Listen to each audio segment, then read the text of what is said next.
Hello வணக்கம் and welcome to Divya's Nalabagam. இன்னைக்கு ரொம்பவே பாப்புலரான நார்த் இந்தியன் குர்குரி பிந்தி எப்படி பண்ணுறதுன்னு பார்க்கலாம் வாங்க. முதல்ல அதுக்கு தேவையான இன்க்ரீடியன்ஸை பார்த்துட்டு வந்துடுங்க.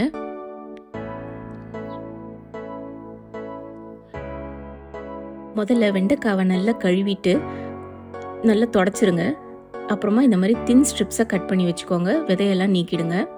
இதில் ஒரு அரை கப் கடலை மாவு, ஒரு 1/4 கப் அரிசி மாவு, ஒரு 1/4 டீஸ்பூன் மஞ்சத்தூள், ஒரு 3/4 டீஸ்பூன் அளவுக்கு மிளகாய்த்தூள், ஒரு 1/4 டீஸ்பூன் காஷ்மீரி சில்லி பவுடர், ஒரு 1/2 டீஸ்பூன் தனியாத்தூள், ஒரு அரை டீஸ்பூன் வறுத்த சீரகத்தூள், ஒரு 1 டீஸ்பூன் அளவுக்கு சாட் மசாலா, ஒரு 3/4 டீஸ்பூன் அளவுக்கு உப்பு எல்லாத்தையும் சேர்த்துட்டு நல்லா இந்த மாதிரி பெசரி விட்டுடுங்க. தண்ணியே சேர்க்கக்கூடாது.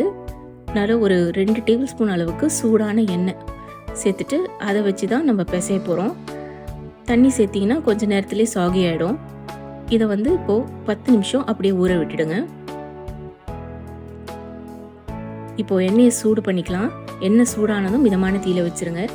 இப்போ இந்த வெண்டைக்காயை தூவுனாப்பில் இந்த மாதிரி எண்ணெயில் போடுங்க. மிதமான தீயில பொன்னிறமாற வரைக்கும் நல்லா பொரிச்சு எடுங்க. அதே மாதிரி மற்ற பேட்சையும் பொரிச்சு எடுத்துக்கோங்க.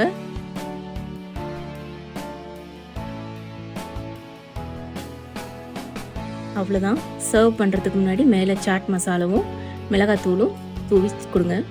அவ்வளோதாங்க. ரொம்பவே கிறிஸ்பியான குர்குரி பிந்தி தயார். எப்படி இருக்குன்னு செஞ்சு பார்த்துட்டு உங்கள் வியூஸை கமெண்ட்ஸில் சொல்லுங்கள். தேங்க்யூ ஃபார் வாட்சிங்.